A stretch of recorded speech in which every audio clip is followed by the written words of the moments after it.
Sa ikalawang bahagi ng Visayas leg ng GMA Masterclass Eleksyon 2025 Dapat Totoo Series na ginanap sa University of San Carlos sa Cebu at Silliman University sa Dumaguete. Binigyan diin ang tamang pagboto at paggamit ng social media pages para sa Eleksyon 2025.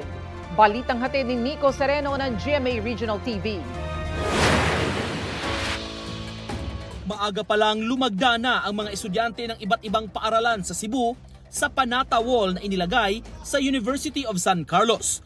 Tugon yan sa panawagang labanan ang fake news. Bago sila nakinig sa Visayan leg ng GMA Masterclass Election 2025 Dapat Totoo Series.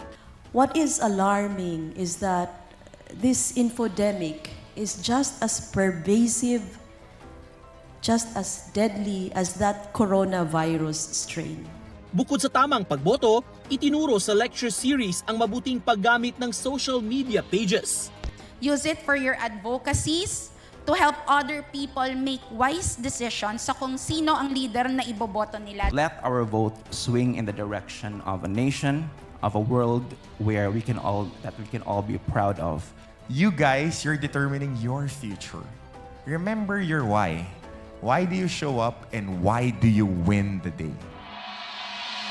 Last stop ng Visayan leg ng lecture series ang Silliman University sa Dumaguete City. Kailangan natin pumili ng mga tamang kandidato. Baka ito na ang panahon para maglagay tayo ng mga leader na totoong gagawin ang kanilang mga ipinapangako. As voters, of course, it is our responsibility to see beyond campaign promises and online narratives.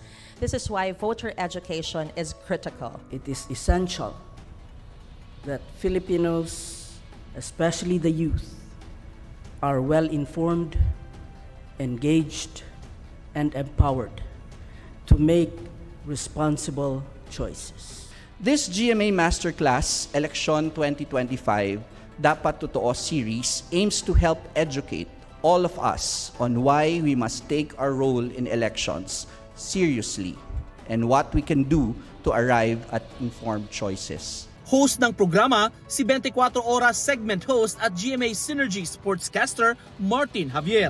Nag-perform naman si The Clash Season 4 Grand Champion Marian Osabel. Nico Sereno, nagbabalita para sa GMA Integrated News.